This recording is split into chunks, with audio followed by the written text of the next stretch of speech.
Hey friends, welcome and welcome back to my channel Smita the smile. कैसे हैं आप सब लोग? आई होप आप लोग बहुत ही अच्छे होंगे और आप लोगों की दुआओं से मैं भी बहुत अच्छी हूँ। कैसी चल रही है आप लोगों की ग्रुप 4 असिस्टेंट ग्रेड 3 की तैयारी? आपका एग्ज़ाम आने वाला है। क्या आपकी तैयारी हाई लेवल पर है? आप रेडी हैं एग्ज़ाम देने के लिए? आपको एकदम बिल्कुल तैयार होकर रहना है एग्ज़ाम के लिए, क्योंकि एग्ज़ाम में बहुत ही ज़्यादा टाइम नहीं बचा है, बहुत कम टाइम बचा है। और कैसी चल रही है आपकी तैयारी? मैं आज का सेशन आपके सब्जेक्ट हिंदी से लेकर आई हूँ। जो हिंदी के 17 नंबर के क्वेश्चन आने हैं उसका सेशन मैं आज आप लोगों के लिए लेकर आई हूँ। तो बने रहिए मेरे साथ मेरे चैनल स्मिता द स्माइल पर और चैनल को ज्वाइन कर लीजिए। और जो आज का प्रैक्टिस है उसको ज़रूर लगाइए। आपको हिंदी में जैसे क्वेश्चन आने हैं उसी पैटर्न एग्ज़ाम पैटर्न पर क्वेश्चन पेपर लेकर आई हूँ। सभी टॉपिक का एक एक क्वेश्चन मिक्स्ड क्वेश्चन है, ताकि आप लोगों को कोई प्रॉब्लम ना जाए और आप देखें कि आप सारे टॉपिक के एक साथ क्वेश्चन कर रहे हैं या नहीं कर पा रहे हैं। चलिए सेशन को आगे बढ़ाते हैं, क्वेश्चन करते हैं। सेशन को स्टार्ट करते हैं और आज का सब्जेक्ट हिंदी है। तो हिंदी के 17 क्वेश्चन लेकर आई हूँ, क्योंकि 17 नंबर का ही हिंदी सब्जेक्ट है वो एग्ज़ाम में आने वाला है। तो मैं एग्ज़ाम के पैटर्न पर ही क्वेश्चन आपके साथ शेयर कर रही हूँ, और जैसा भी एग्ज़ाम में क्वेश्चन आएंगे देखना सेम वैसे ही डिटोजिट आपको क्वेश्चंस मैं करा रही हूँ। तो आप बने रहिए मेरे चैनल पर और सेशन को अटेंड करिए और देखिए कि किस तरीके के क्वेश्चंस आज मैं लेकर आई हूँ, और इसी तरीके के क्वेश्चन एग्ज़ाम में भी आने हैं।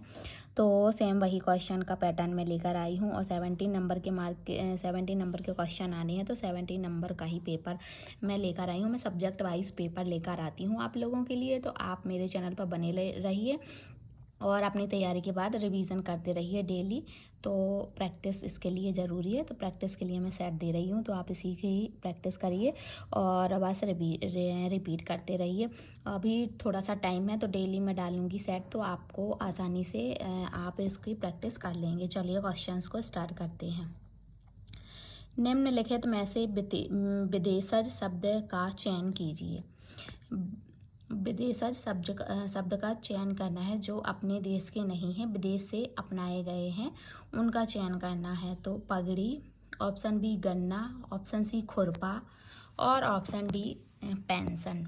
तो बताना है कि विदेशज शब्द कौन सा है। देखिए पगड़ी सुना हुआ अपने ही देश का शब्द है, और गन्ना भी अपने ही देश का है, और खुरपा जिसको खुरपी भी बोलते हैं, जो मिट्टी उखेड़ने के काम में आती है, और जो मिट्टी खोदने का एक औजार होता है उसे खुरपा कहते हैं। और जो पेंशन है, पेंशन एक विदेशी शब्द है। तो इसका right answer option D pension हो जाएगा। खुरपा एक मिट्टी खोदने वाला औजार है, मिट्टी खोदने वाला औजार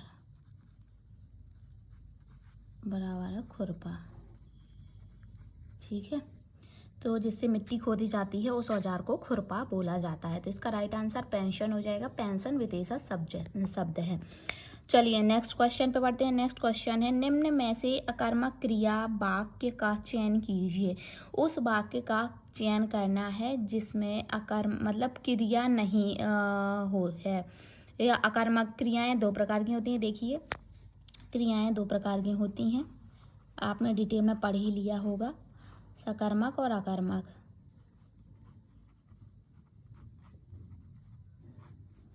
अकर्मक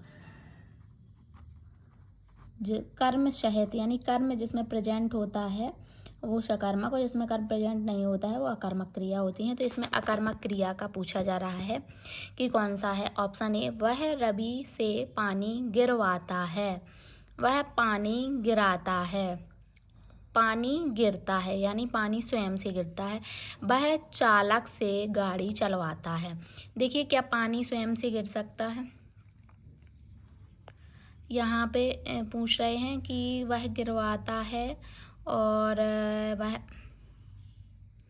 पानी गिराता है। तो यहाँ पे करता है, कर्ता के द्वारा काम किया जा रहा है, तो चल रहा है। ऑप्शन सी जो है इसका राइट आंसर हो जाएगा कि पानी गिरता है। तो पानी खुद से ही गिर रहा है जब, तो इसमें कोई क्रिया नहीं हो रही है। तो ऑप्शन सी इसका राइट आंसर हो जाएगा। इसका डिटेल आप पढ़ चुके होंगे। अगर आपने इनका डिटेल नहीं पढ़ा है और इनमें आपको कोई कन्फ्यूजन है सकर्मक अकर्मक क्रिया में, तो मुझे बताइएगा, मैं इस पर एक पर्सनल वीडियो बनाकर आपके साथ शेयर कर दूंगी। चलिए नेक्स्ट क्वेश्चन पर बढ़ते हैं। नेक्स्ट क्वेश्चन है, मूल धातु उठ का द्वितीयक प्रेरणार्थक क्रिया शब्द कौन सा है?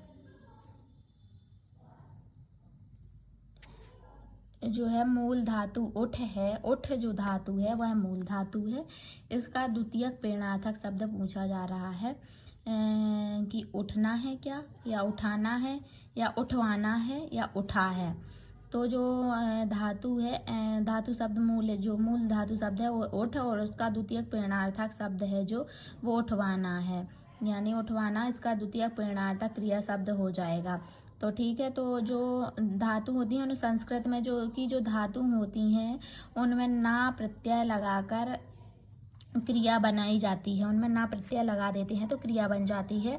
तो उठ में ना लगाएंगे तो उठना क्रिया हो जाएगी, और उसका प्रेरणार्थक शब्द हो जाएगा उठवाना, यानी किसी से जबरदस्ती कोई काम करवाना प्रेरणा देकर, तो वो प्रेरणार्थक शब्द हो जाएगा। तो राइट आंसर ऑप्शन सी हो जाएगा। चलिए नेक्स्ट क्वेश्चन पे बढ़ते हैं। नेक्स्ट क्वेश्चन है, निम्नलिखित में से शब्द युग में सकल और सकल के सही अर्थ भेद का चयन कीजिए। जो सकल और शकल दो शब्द दिए गए हैं, एक में सीटी वाला सा, एक में सरौती वाला सा लगाया गया है।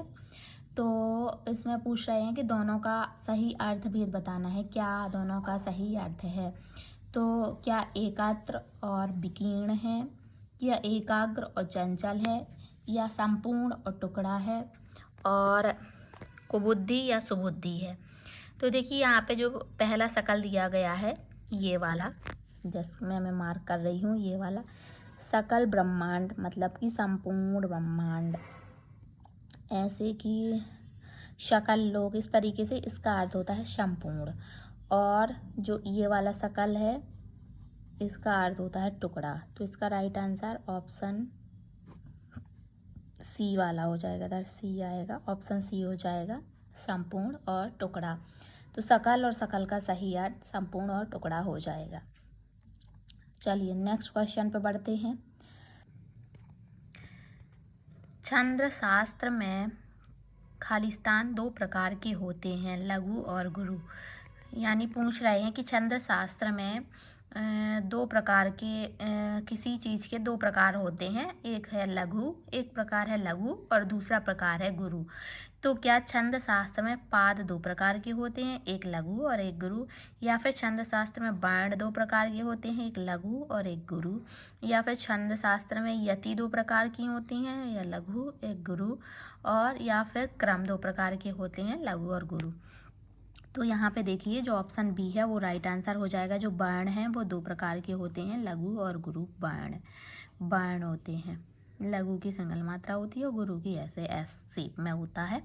तो इस तरीके से दो प्रकार होते हैं छंद शास्त्र में वर्ण के, एक लघु और दूसरा गुरु। इस तरीके से इसका राइट आंसर ऑप्शन बी हो जाएगा, वर्ण। नेक्स्ट क्वेश्चन पर बढ़ते हैं। नेक्स्ट क्वेश्चन है, वाक्य, जो वाक्य दिया गया है उसको पढ़ रही हूँ। वाक्य, उनसे यह दुर्दशा नहीं देखी जा सकती। जो वाक्य दिया गया है उनसे यह दुर्दशा नहीं देखी जा सकती से संबंधित वाक्य कौन सा है। अब मैं बता दूं अपनी लैंग्वेज में कि उनसे यह दुर्दशा नहीं देखी जाती निम्न वाक्य में कौन सा वाच्य है, कर्तृवाच्य, कर्मवाच्य, भाववाच्य या क्रियावाच्य। उनसे यह दुर्दशा नहीं देखी जा सकती, तो इसमें फ्रेंड्स कर्तृवाच्य है, ऑप्शन ए इसका राइट आंसर हो जाएगा। तो ये वाच्य से क्वेश्चन था। वाच्य में एक लाइन दी गई है, यानी एक वाक्य दिया गया है, उनसे यह दुर्दशा नहीं देखी जा सकती, इसमें कर्तृवाच्य है। नेक्स्ट क्वेश्चन पे बढ़ते हैं। निम्न में से कर्तृवाच्य का वाक्य बताइए। अब यहाँ पे कर्तृवाच्य दिए का वाक्य पूछ रही हैं। ऊपर वाले क्वेश्चन में वाक्य दिया गया था तो वाच्य पूछ रहे थे, यहाँ पे वाच्य दिया गया है तो वाक्य पूछ रहे हैं। तो क्या कौन से वाक्य में कर्तृवाच्य है। मुझसे बोझ उठाया नहीं जा सकता, उनसे यह दृश्य नहीं देखा गया, वर्षा से हंसा नहीं जाता, और मैं पुस्तक नहीं पढ़ सकता। अब बताना है कौन सी वाक्य में कर्तृवाच्य है। तो देखिए इसका राइट आंसर ऑप्शन डी हो जाएगा। मैं पुस्तक नहीं पढ़ सकता। जो कर्तृवाच्य उसमें कर्ता प्रधान होता है, कर्ता प्रमुख होता है, तो कर्ता यहाँ पे मैं है और मैं पुस्तक नहीं पढ़ सकता, तो राइट आंसर ऑप्शन डी हो जाएगा। ठीक है फ्रेंड्स, अब नेक्स्ट क्वेश्चन पर बढ़ते हैं। निम्नलिखित में से कौन सी रचना रचनाकार सुमित्रा नंदन पंत द्वारा लिखी गई है? जो सुमित्रा नंदन पंत है उनके द्वारा कौन सी रचना लिखी गई है, ये पूछा जा रहा है कि उर्वशी या फिर चिदम्बरा या फिर यामा या फिर कितनी नावों में कितनी बार। तो बताना है जो सुमित्रा नंदन पंत जी हैं, जो रचनाकार हैं, उनके द्वारा कौन सी रचना की गई है। तो सुमित्रा नंदन पंत जी द्वारा चिदम्बरा की रचना की गई है, तो इसका राइट आंसर ऑप्शन बी हो जाएगा, चिदम्बरा।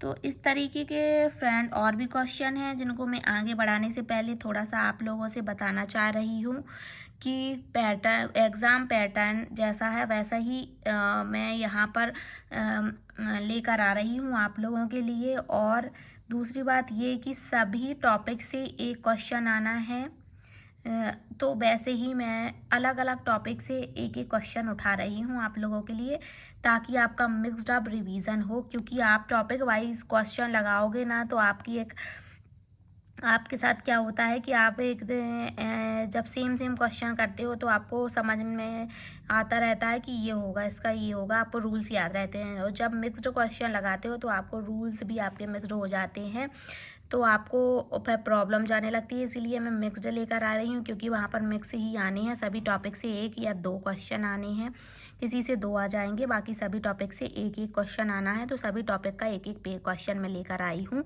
ताकि आपको एकदम जैसा एग्ज़ाम में आना है पेपर, वैसा ही यहाँ पे भी आपको मिल पाए और आप रिवीजन कर पाएँ। तो आप डिटेल में पढ़ते रहिएगा। मैं यहाँ पर सिर्फ प्रैक्टिस के लिए आपको प्रैक्टिस सेट लेकर आ रही हूँ और आपकी हेल्प करना चाहती हूँ। तो उसी के उपलक्ष्य में मैं ये सभी सब्जेक्ट का सेशन लेकर आऊँगी धीरे धीरे करके। तो कल मैं कंप्यूटर का लाई थी, आज मैं हिंदी का लेकर आई हूँ। चलिए बढ़ते हैं और सेशन को आगे बढ़ाती हूँ। नेक्स्ट क्वेश्चन पर बढ़ते हैं। नेक्स्ट क्वेश्चन है, निम्न में से कौन सा शब्द वृद्धि स्वर संधि का सही उदाहरण है? जो वृद्धि स्वर संधि होती है उसका सही उदाहरण बताना है। जो चार ऑप्शन दिए गए हैं उनमें से कोई एक ऑप्शन है जो वृद्धि स्वर संधि का उदाहरण दिया गया है, तो आपको बताना है क्या अनाथ आश्रम है, या फिर आनंदोत्सव है, या फिर सदियो है, या फिर अधीश्वर है। तो देखना अनाथ आश्रम कैसा बनेगा, अनाथ प्लस आश्रम,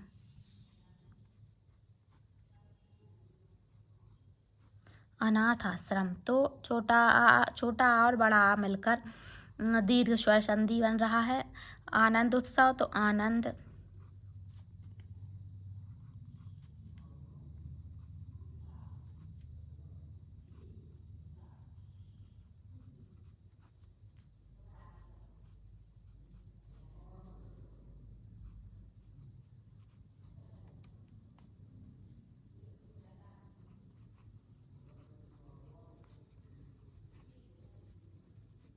देखिए ये भी वृद्धि स्वर संधि का उदाहरण है। तो यहाँ पे ऑप्शन जो सी है सदैव सदा धन यो, सॉरी ये दीर्घ स्वर संधि का है, तो वृद्धि स्वर संधि आपको बता दिए है एग्जाम्पल। तो यहाँ पर राइट आंसर जो है वृद्धि स्वर संधि का ऑप्शन सी हो जाएगा, सदा धन यो सदैव। सदैव इसका राइट आंसर हो जाएगा। ठीक है फ्रेंड्स, अब चलिए नेक्स्ट क्वेश्चन पर बढ़ते हैं। नेक्स्ट क्वेश्चन है, निम्न में से पत्थर का तत्सम शब्द क्या है? जो पत्थर है उसका तत्सम पूछना है। तत्सम और तद्भव दो शब्द होते हैं।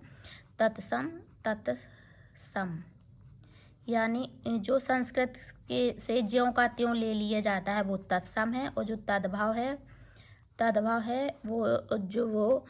तद्भव वो संस्कृत से जो आम बोलचाल की भाषा में यूज़ किया जाता है वो तद्भव शब्द है।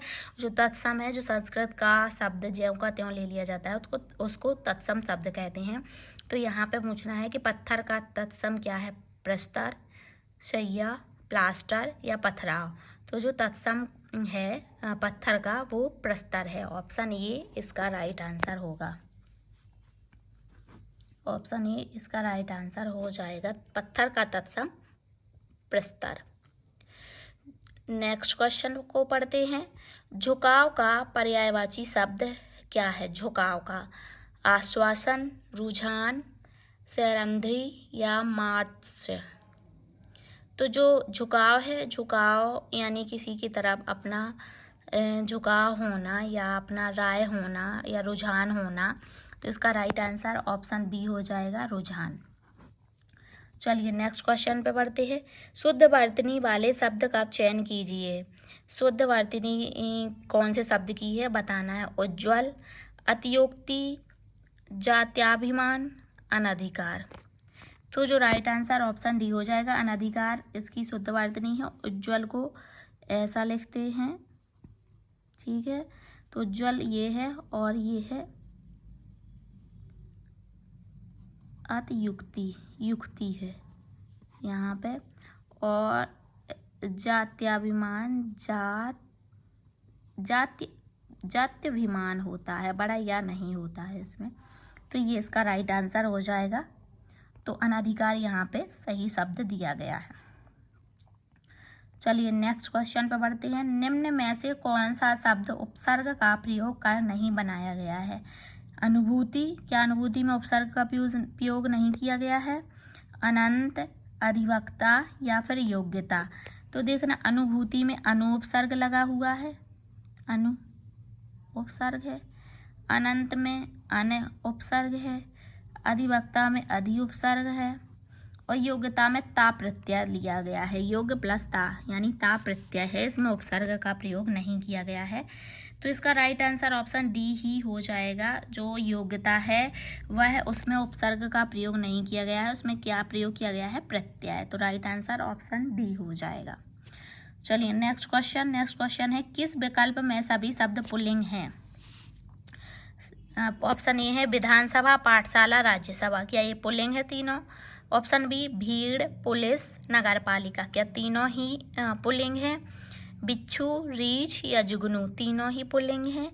कमेटी, टोली या जाति, तीनों ही क्या पुल्लिंग है? बताना है। इन चार ऑप्शन में से कौन से ऑप्शन में तीनों वर्ड पुल्लिंग में दिए गए हैं? तो देखिए, पुल्लिंग जानने का और स्त्रीलिंग जानने का सबसे अच्छा ऑप्शन उपाय क्या है मैं बताती हूँ आपको, कि आपको उस वर्ड से रिलेटेड वाक्य बना लेना है। जैसे विधानसभा की बैठक हुई, तो यहाँ पर ये स्त्रीलिंग आ जाएगा। पाठशाला बंद है, पाई गई, तो ये भी स्त्रीलिंग माना जाएगा। तो इस तरीके से यहाँ पे पुल्लिंग शब्द ढूंढना है। तो क्या भीड़ आ गई, भीड़ जुड़ गई, भीड़ इकट्ठी हो गई, तो ये भी पुल्लिंग नहीं माना जाएगा, स्त्रीलिंग। और पुलिस तो स्त्रीलिंग में ही आएगी, और नगरपालिका भी। तो यहाँ पे क्या है? ऑप्शन सी देखते हैं। ऑप्शन सी में बिच्छू, बिच्छू ने काटा, बिच्छू निकला, तो ये पुल्लिंग में आएगा। रीछ देखो कितना सुंदर है, भाई रीछ देखो कैसा लग रहा है, यानी ये पुल्लिंग में आएगा। जुगनू उड़ गया, तो ये भी पुल्लिंग में आ जाएगा। जाति स्त्रीलिंग में आएगी और टोली भी स्त्रीलिंग में आएगी। तो यहाँ पे ऑप्शन सी जो है इसका राइट आंसर हो जाएगा। इस तरीके से आपको कोई भी स्त्रीलिंग पुल्लिंग शब्द आए तो उसका वाक्य बनाकर देख लेना है। नेक्स्ट क्वेश्चन है, निम्न में से रूढ़ शब्द का चयन करना है। रूढ़ शब्द बताना है कौन सा है। क्या धन है, या फिर सामाजिक वर्ड जो दिया गया है वो रूढ़ है, या फिर चारपाई, या फिर पंकज। रूढ़ शब्द वो होते हैं जिनके कोई सार्थक टुकड़े नहीं किए जा सकते हैं। तो देखिए, पंकज और जो ये समास वाले शब्द होते हैं,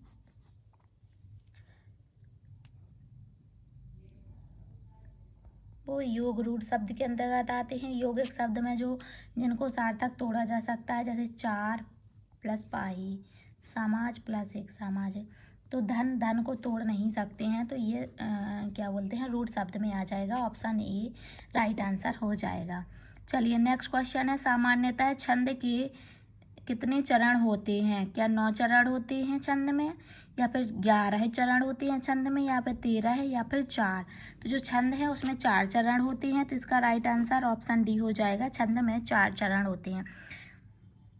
निम्न में से वाक्य के पूर्णतः शुद्ध रूप का चयन कीजिए। जो 4 वाक्य दिए गए हैं उनमें 3 गलत तरीके से दिए गए हैं, एक वाक्य है जो सही है, तो उसी का चयन करना है। तो बताना है, आपको छोड़कर तो सभी आए थे ना, सिवाय आपके अलावा सभी आए थे।